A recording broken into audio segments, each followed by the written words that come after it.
All Things Unexplained. Hosted by Dr. Mounts. Let's face it, we were always ready to roll without him anyway. CJ Derringer. Ain't nobody perfect, right? And Smitty Neebs. I've never planned out hardly anything my whole life. I just freeball. Featuring Cajun Man. I'm just old nobody, somebody looking for somebody.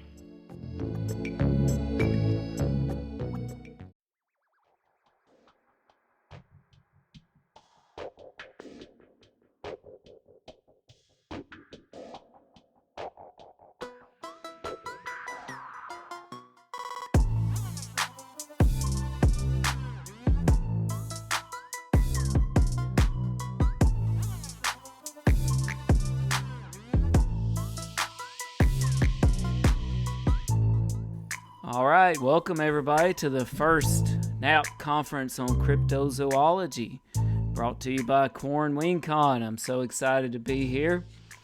So excited to have these panelists here. My name is Dr. Mounts. I am an author, a podcaster, a professor.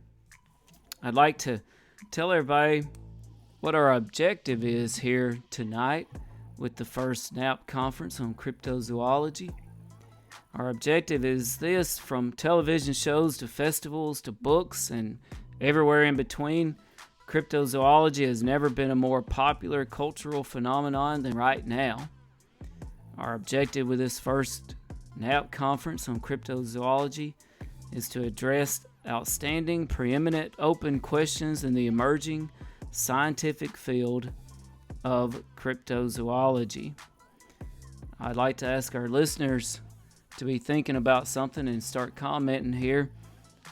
In one word, what comes to mind? And I'll get our panelist interpretation of this momentarily. In one word, listeners, what comes to mind when you hear someone say cryptozoology? In one word, what comes to mind when you hear someone say cryptozoology? The panelists and I were actually talking about this briefly before we went live. But now I'd like to welcome our panelists. First off, I have an award-winning horror writer and musician. His newest book is called Razor's Edge.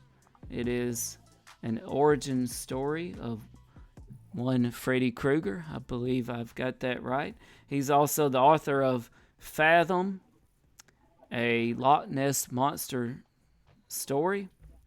I'd like to welcome to the panel of experts tonight, Blake Best. Blake, welcome. Thank you for having me. That was an amazing little introduction. I could just have you do that.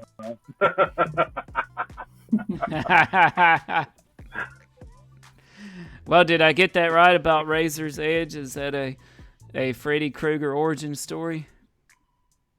It is. This is the second time it came out. That book has the unique distinction of being one of the most expensive books on Amazon. I had a fan send me a message about a year or two ago, and I went on there to look, and it's selling for $2,000 a copy, and I don't even own one, and I wrote it. So I was like, you find it, jump on it, my friend, because I sure don't have it. But I put it out again. I've got it here with a new cover. So I actually think the cover art's a lot more interesting, you know? Oh, I love it. Oh yeah, I love it. Great. So I have a personal connection with Nightmare on Elm Street. Number one, besides it being one of the most terrifying things I ever saw in my childhood, but two, my first cousin who lived in a small town in Mississippi with me, he had it much worse than I did. He actually lived on Elm Street in my small town. As a young child, when Nightmare on Elm Street 1 came out. So, not good for him. Blake, could you give us a synopsis of Fathom, your Loch Ness Monster book? Oh, sure.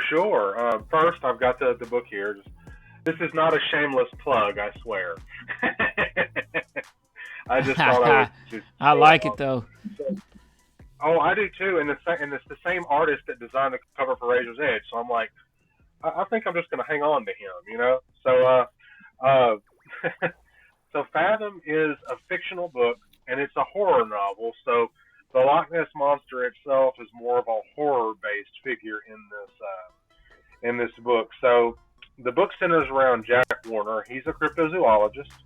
And for those of you that don't know what that is a cryptozoology is the study of animals that are unknown or shouldn't exist, but some think they do.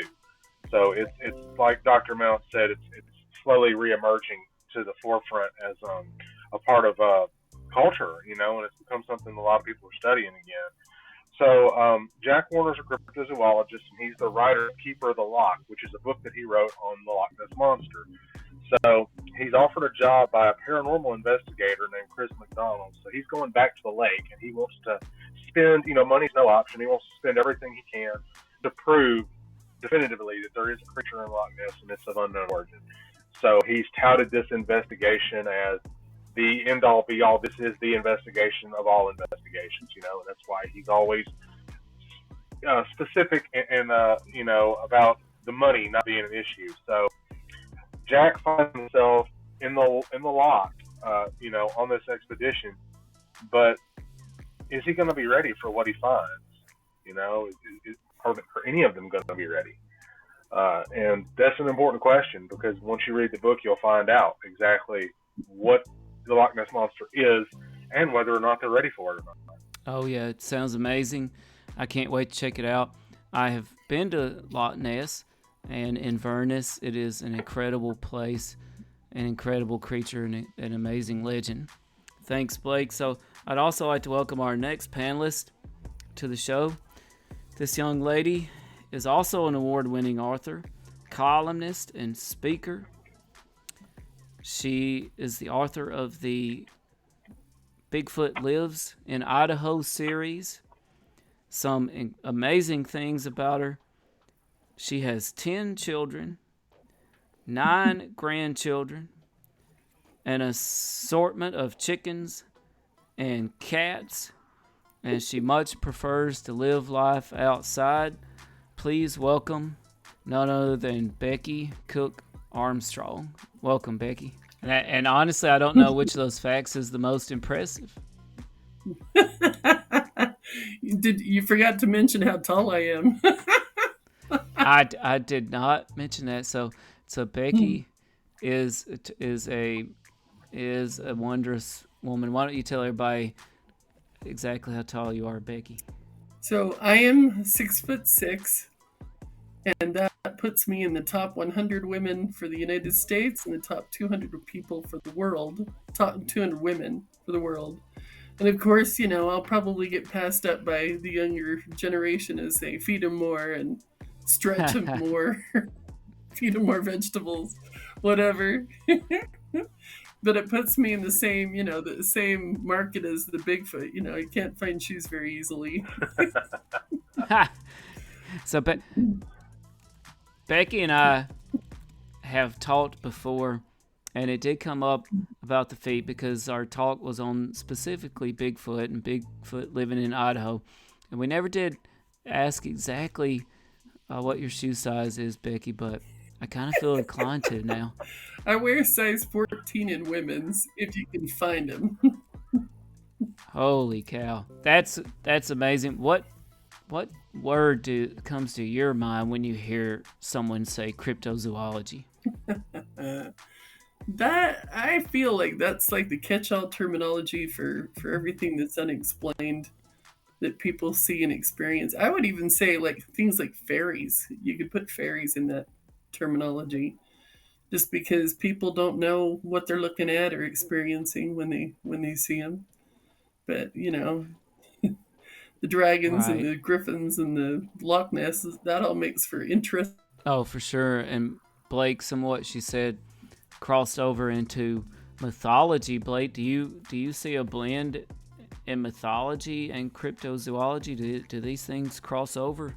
Well, yeah, there's a blend. I mean, certainly, like Becky said, a lot of people kind of classify cryptozoology as almost like I want to say like a receptacle. Like, okay, I don't know what it is I'm looking at, so because I don't know what it is and I can't ask somebody and I don't have my phone on me to try to look up what it is, I'm going to toss it over here into this receptacle that says cryptozoology.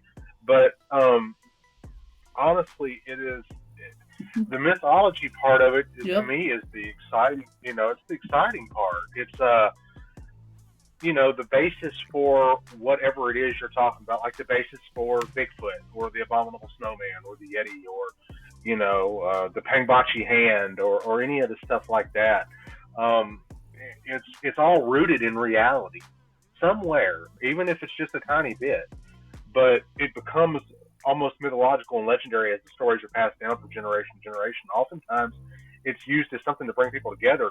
We've always had that uncle, that grandfather, that father-in-law, that best friend's father, or even the best friend maybe, that told these really awesome stories about something he saw in the woods, and he really wasn't sure what it was, but he saw it, and he'll never forget the way it looked, or she'll never forget seeing the eyes in between the trees, or there's these stories. So it's almost become like like just a part of our rite of passage as humans, is the legacy of storytelling and mythology. And I think that the cryptozoology element, mixing those two together, is not a bad idea. I think that it would open a lot of people's minds to want to investigate these things a little bit further. Even like what Becky said, like the Cottingley Ferry photographs. Though we know some of those were hoaxed, or the surgeon's photograph of the Loch Ness Monster. We know that one was hoaxed, but we didn't find out until 60 years later. So by that point, it had already become ingrained in our collective consciousness. This is what I think of when I see the Bigfoot. This is what I think of when I see the Loch Ness Monster. This is what I think of when I see fairies. So it becomes part of who we are. So absolutely, that's the very long-winded answer to your question, Dr. Mel. I'm sorry. No, that's don't be sorry. That's a terrific answer. And it makes me think, Becky, you have a lot of experience with the Native Americans in the Idaho and that region there. How do you think they look at cryptozoology? It's very interesting. The things that they believe in, they have a lot of rules around, like with the Bigfoot and the little people and the water babies and shapeshifters. Even they have almost a full textbook of, if you run into this, then you need to do this. And I was told a lot of these when I started spending more time. I was born on the reservation, but the more time I spent there, a lot of people would come up and, out of the best interest of their hearts, they'd say, if you're out in the woods and you run into one of the little people, don't make eye contact, and make sure that you leave them a gift, some fruit or some clothing or something like that, and then the same thing like with the water babies, which is still a little bit murky as far as my understanding, but they have a whole bunch of other ones that are like, we don't even talk about those. The things like the griffins and the dragons. One of the elders of the tribe came up to me and said, we keep seeing these things in the sky that are flying. They have tails. We haven't seen them up close, but they are up there. What do you think they are? And from their description, I said, well, I would say either a griffin or a dragon. And she got very upset. She said, we don't believe in dragons. Oh, wow. And I thought, now that's interesting, because every language in the world has a name for dragon. And why would they do that if there wasn't such a thing?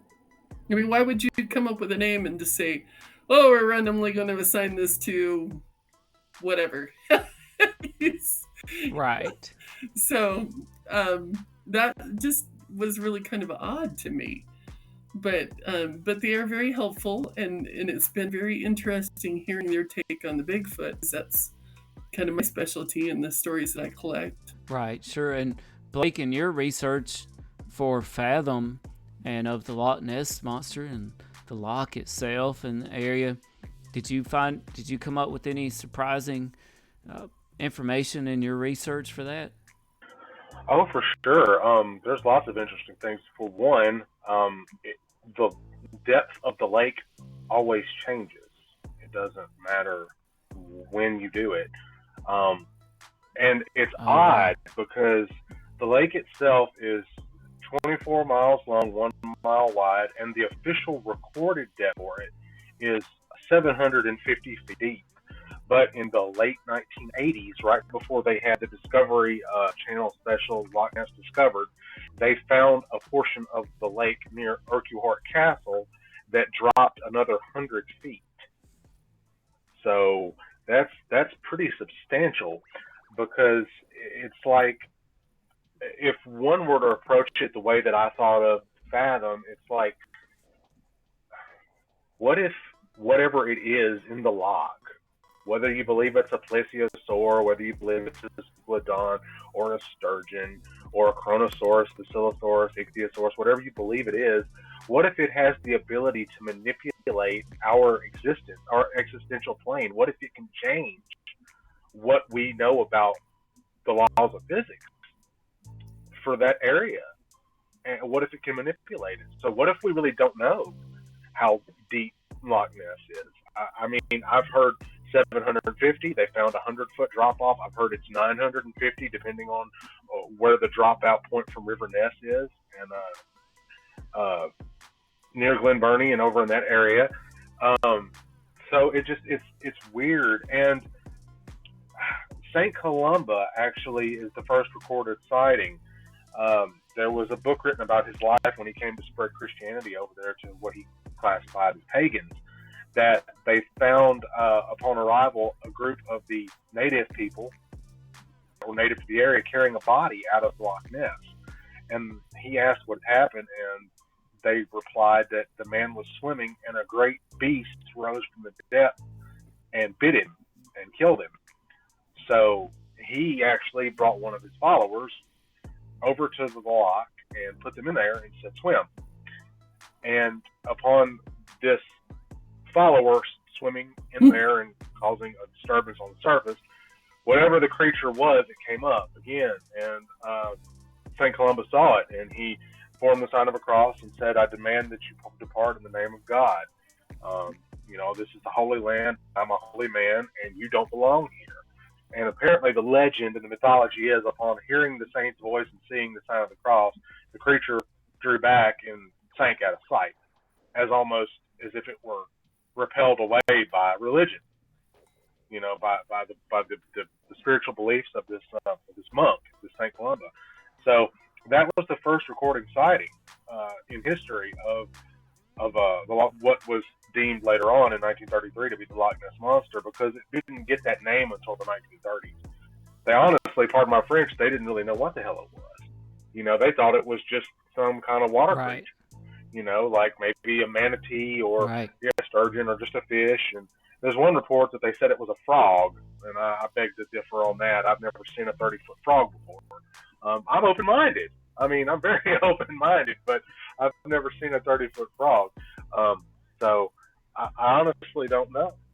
I don't know what it is about the loch itself. But like you said, that area with the fog and the cool temperature and the way the fog hangs on the loch, it adds to it. The natural essence of that environment adds to the mythology, Oh, absolutely.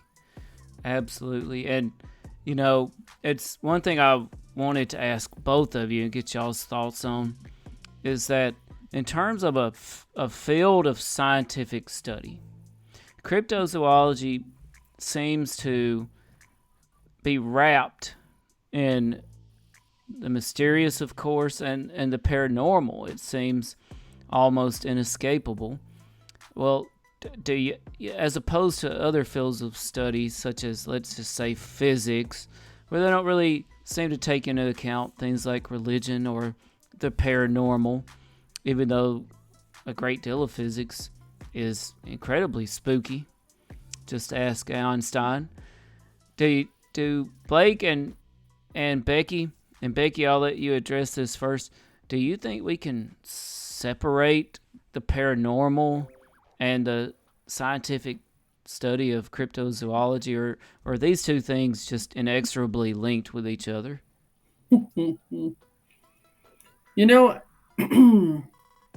when I first started looking into the Bigfoot stuff, I mean, I've been collecting these stories since I was a kid.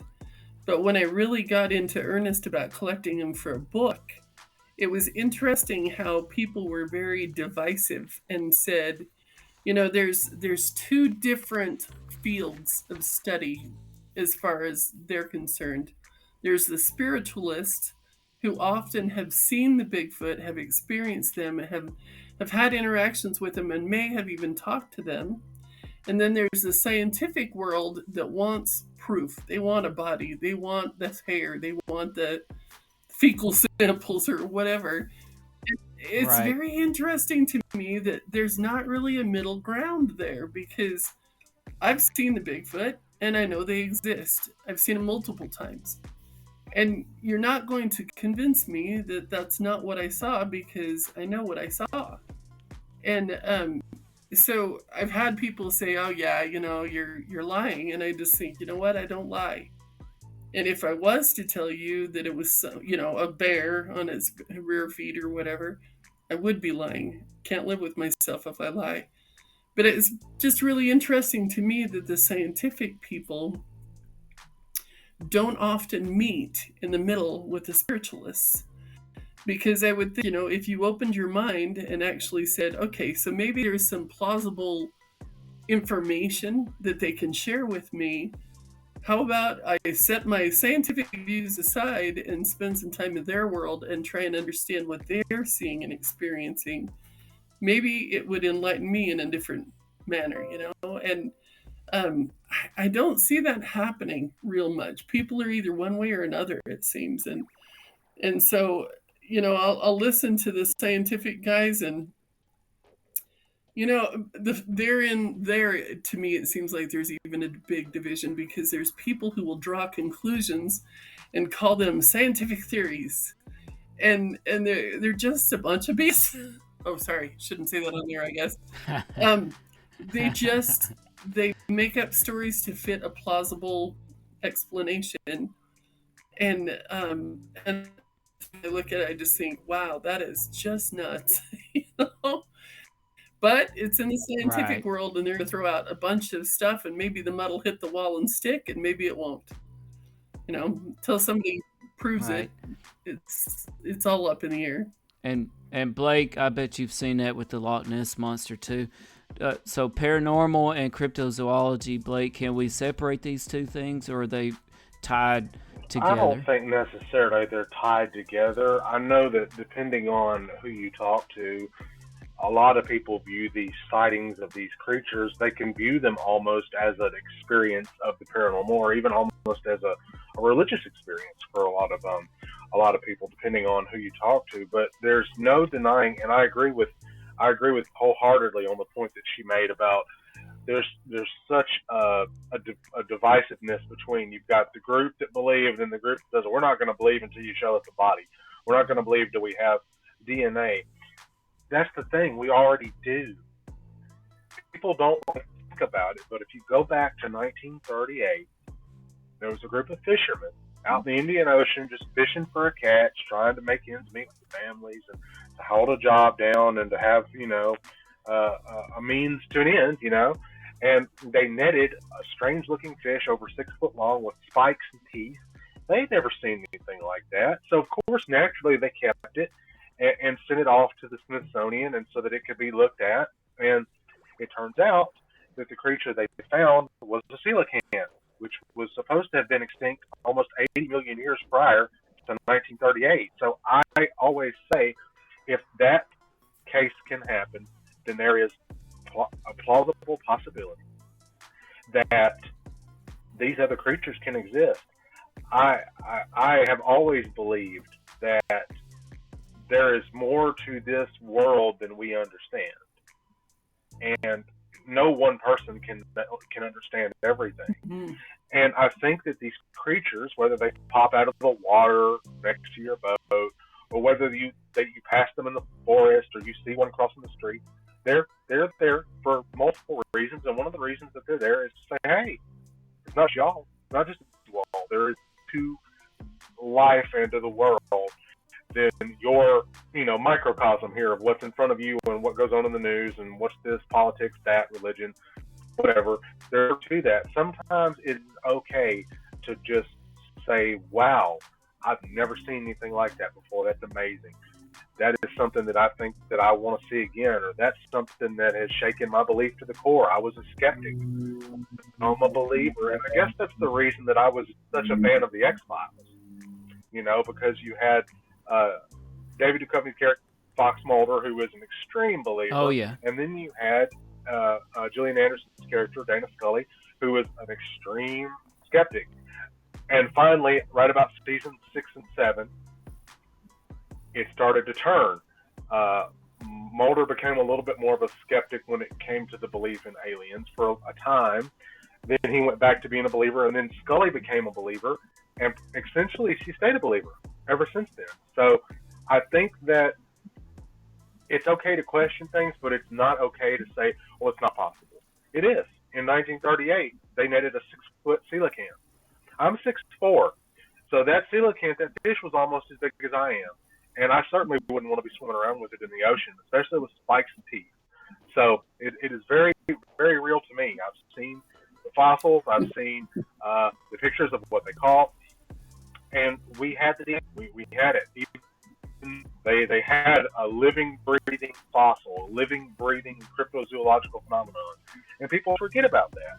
But I think that they need to remember, and I think it's our job as cryptozoologist writers and people that are believers in this phenomenon to educate others when we can and to share our beliefs, because the truth is out there, to paraphrase Chris Carter in the X-Files, and it's our job to just understand that there is more to the world than our truth. Oh, absolutely. There is a universal truth, Yes. And there's always a smoking man out there trying to foil us too, right? Is he friend or foe? We don't really know. You both bring up such interesting points, and one thing I would like to accomplish tonight, or at least get an idea that we could push forward, is how do we counteract, as authors, as researchers, as enthusiasts, as believers, how do we counteract naysayers who say that cryptozoology is just a pseudo-science?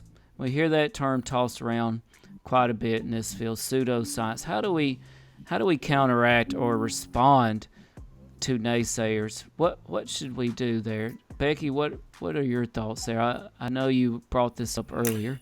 I think that a lot of people remain skeptical until they have their own experience. And then it's like, oh, holy cow, what the heck was that? I've actually had the opportunity to interview people like that, and I always feel like it's such a big blessing. There are a lot of people out there who've had experiences that just, they don't know what the heck it is, and rather than be thought a fool or someone totally crazy, they just don't say anything. And for whatever reason, I'll hear about them and I'll interview them, and they'll just say, just tell me what you saw or what you experienced. And it's actually an opportunity to validate them and say, you know what, you're not crazy. But there's an awful lot of people who like to point fingers and say, well, I didn't see what you saw, therefore you must be crazy. And I have members in my family who are that way. They think, oh yeah, she sees Bigfoot. She drank the crazy water, and don't get too close, it might rub off. And I just think, you've known me my whole life. I don't lie, so take that for what it is. But for myself, I feel very fortunate to have seen the Bigfoot and to have had that experience. And I know that feeling of awe just having had that experience. And I know there's also people out there who have had the pants scared off them because there's that too. But yep. Anyway, I think you'll always find naysayers until they've had their own experience, or until something proves them otherwise. Maybe meeting me, who knows?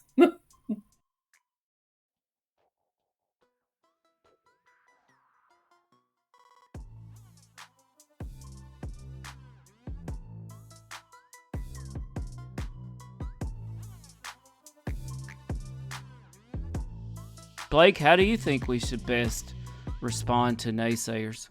Well, first, let me just say that pseudoscience there's a completely negative connotation surrounding that, and they say the same thing about parapsychology, and it's a way for someone to write off something that they don't understand.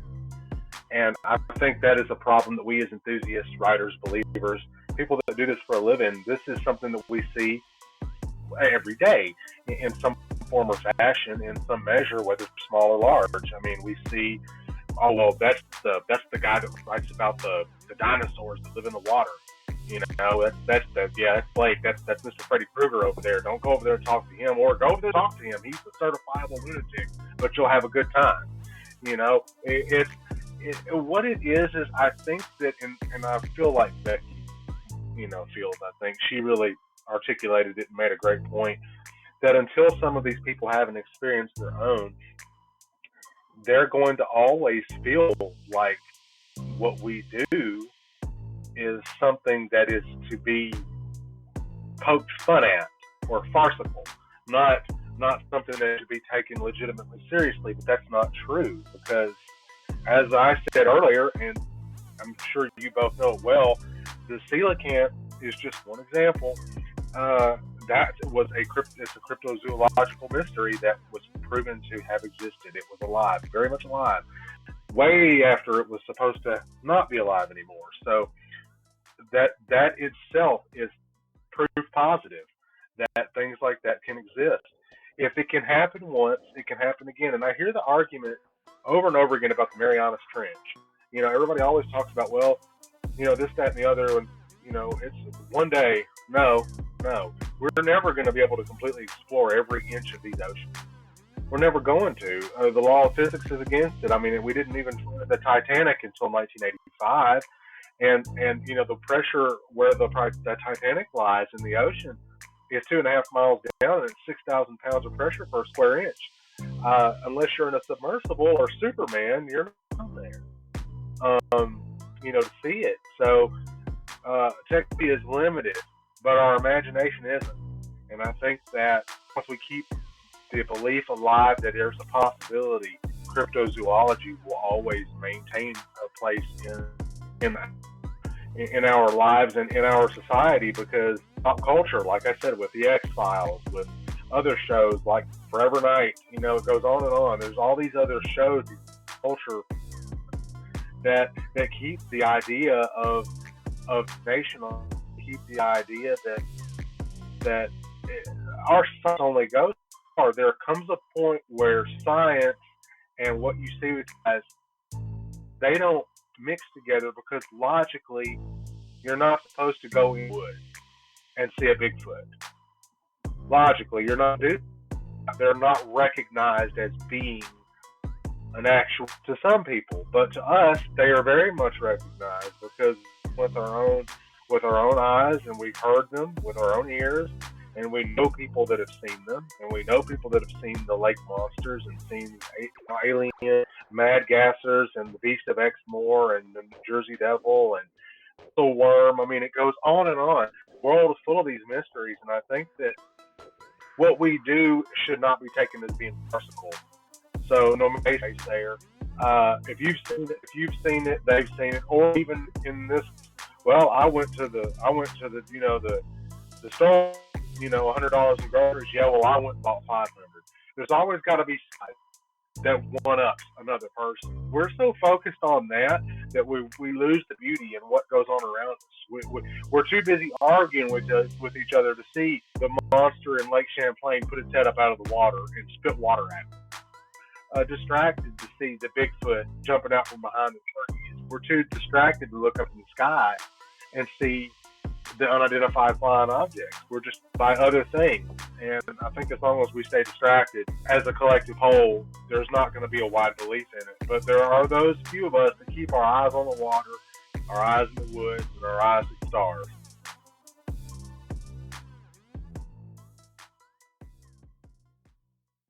You've been listening to All Things Unexplained. If you liked this podcast, please do give us a 5-star rating and leave us a review. If you would like to hear more All Things Unexplained, be sure to follow us wherever you listen to your podcasts. If you'd like to learn more about our show, you can visit us at www.allthingsunexplained.com. And if you'd like to support our show, please do visit buymeacoffee.com/unexplained. A special thanks to our producer, director, sound mixer, editor, and the man that wears far too many hats. No, seriously, he has a lot of hats, Dr. Tim Mounts. Without you, we couldn't keep the lights on. Thanks for listening to All Things Unexplained.